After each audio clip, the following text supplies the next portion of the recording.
Having someone that is daily lobbying for our efforts, and that we have this team, our board, and I think our board is what, 12 people? 8, oh, unfortunate. So we said, well, you know, some people get, life happens, right? I mean, I don't know how to put that. And it's a labor of love, right? We're all doing it for free. We're all traveling for free, just like you. We are, you know, trying to keep this vision focused as well as alive. So we're going to be having another one of these meetings in about... In October. I'll be in Corpus.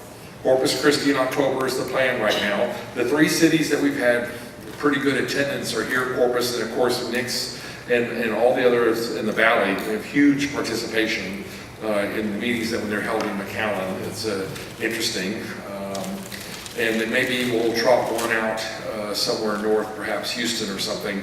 But because of the way the Nueces Strip works, it seems to have the most intense interest, at least within our visions of South Texas. To point out the distinctions, a couple of distinctions with New Mexico and us. Texas traverses 50% of the state of New Mexico. In case folks don't realize that, or you could look at it conversely and say New Mexico traverses 1/4 of Texas. We're one of the few states that has 2 time zones, and that second time zone is of course mountain, which is New Mexico. The Rio Grande River starts in Colorado, comes right through the center of New Mexico, and of course then comes down and divides the United States from Mexico.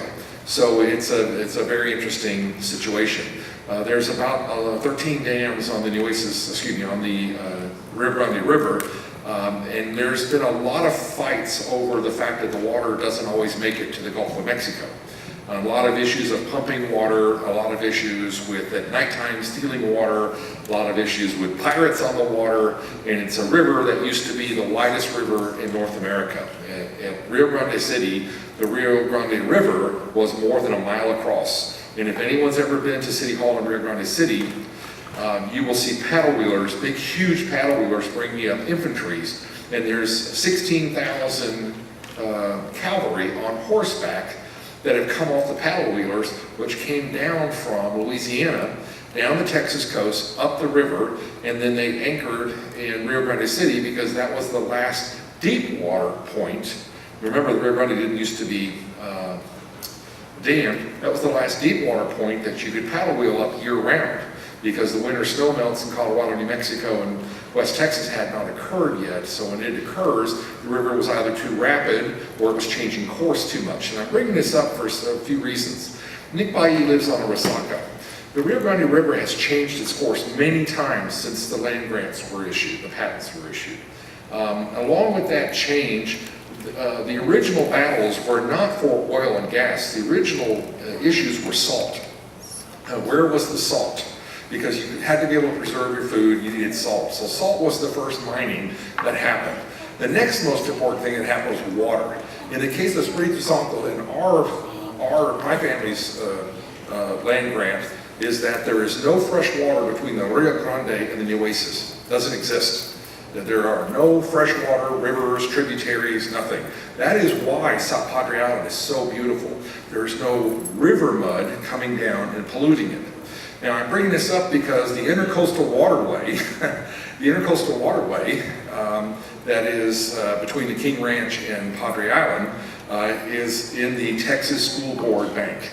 The Texas School Boards seized it because the King Ranch folks didn't basically hold it, if that makes sense. But that was actually properties that were my family's properties that got, and we fought this. We went to court, we won, we went to court again, we won, we went to court again, we won, and to this day, here we are trying to get the message out that this just doesn't happen. However, there were a few people that have had some tremendous successes. The issue is, as the madam in the back of the room mentioned, they're sealed. Within my own family, 2 different family members have succeeded, and the cases are sealed. They don't speak to our family so much. They don't. They just basically got their money and either disappeared or bought the biggest house in town. They don't talk to anyone. So whether that was the bank or the oil company, or let's say, just say a petroleum entity, whether it was a land company, a title company, whatever it was, they somehow obtained settlement. Now, I am also one of the people who believe that these sealed documents, where they infringe upon the rights of other family members, should not be sealed. And I believe that the courts should allow at least a private trustee, they hire an independent attorney or person to look at it as a trustee on behalf of those that are blind to what's been sealed, to see if it was a fair arrangement. Now, whether it is or isn't, it's almost impossible to undo these. I mean, unless you can prove that they murdered someone and they stole it, or at gunpoint and it's on a recording, they forced you to sign this, it's very difficult. So there's a lot of these, if you will, dead ends or blind alleys that we have to deal with. So it's my belief that we just have to be honorable people, as if we were at a sporting event and our team did not win, the other team did, and just shake hands, even though we think that the coaches or judges or the referees or whomever didn't call the play correctly or somehow cheated. We, at the end of the day, we have to be honorable sports persons or people and accept the outcome. Yes, ma'am? Who holds the sealed document? The documents are sealed by the court. Okay, so what it requires is it requires a judge to be able, and most of the time, But you can hire a lawyer to do yes. exactly what you said. You can hire attorneys and ask them to go unseal the document. So think of it as if a child's put up for adoption, but right? they can't do it with the child. Right, but I mean similarly, right. you have to, that's how the courts generally perceive it. It's just as if a child was put up for adoption. It's meant not to be known to the world. The assassination of John Kennedy, 50 years to be sealed, even though the whole Congress was involved in the investigations, the FBI sealed for 50 years. They tend to take these things on disputed matters where there's emotions involved. Right, so if it's an emotional situation, they will tend to shy from that. But I'm only mentioning this because despite all of this, the reality is if we have a team, team's an improper word, we have a concerted effort to focus the energies into teams, as Trish was saying, and one team is focusing on recruiting, one team perhaps is focusing on what is it you sell in your store or your business that you could maybe say, these particular items on this particular day, we're going to contribute 1% to a cause that's going to help to put together a museum or a lobbying effort or a memorial or something. Now, I mean, that's a very good idea. That's a passive way that the general public could be involved, and they could say, well, there's 10 bottles of wine, but if I buy this bottle of wine, then 10% of the amount of money from this is going to go to something that would help our organization and all these organizations. So we're very big proponents of finding some way that's a passive way to raise money like that. What Trish and she's done an amazing job. Her and her husband have sacrificed endlessly to try to get these meetings coordinated and advertised and get the word out and get the speakers in.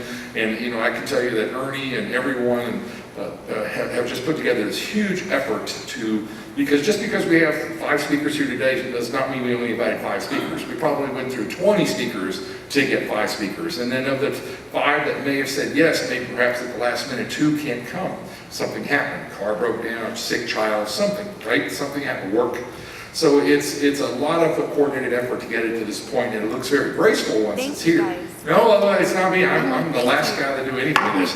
So, but I just want it to be understood that we are really trying to help everyone, and we're not looking for a single dollar on our wallet. We're just trying to say that let's everyone try to collectively help each other and attend these meetings and get the word out and come up with some ideas and to get through this idea of setting up some teams within the Alliance. Because as Trish said, she just can't do it all. I mean, Ernie and John Falcone cannot do it all. Randall's over there doing our filing our legal paperwork and our accounting paperwork to make sure that we're a clean, not-for-profit entity or a for-profit entity. All these things that we have to go through because we don't want someone to say that somehow we're not a legitimate organization.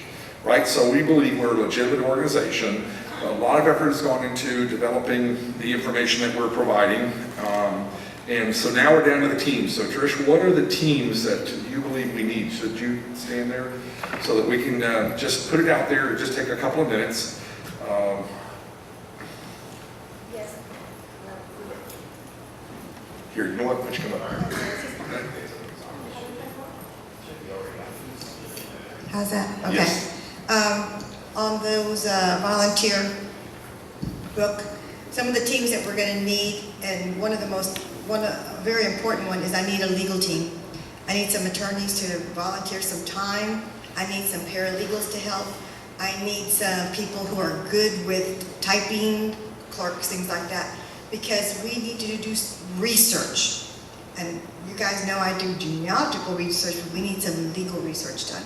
Besides that, we need some marketers. We need some people to help us, one, get the word out.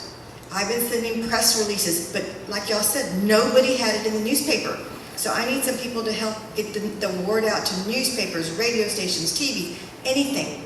I can't do it all, so we need some people to help with the media. I need somebody to help me set up a Facebook page. We don't have a Facebook page yet. So there's a lot of team things that we need to do that we just can't do it all. So that's what some of the things that we need people to help out.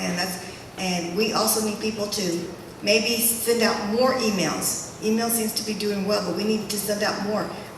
Between John and I, it looks like we sent out maybe 600 emails. And look how many people we got now. I like it that you send like the representative to a family to come. But then that representative has to go to that family and have a meeting to tell them. What we would like is we would like more of the families to come. We need to have this place filled up. We need numbers. Like I said, for us to make a difference, we need some numbers. And I'm glad that you guys represent 50 people, 100 people. But let's get, when you come to this meeting, bring 10 people of your family with you. Bring 20 of them with you. We need to have the numbers here. They need to know what's going on too.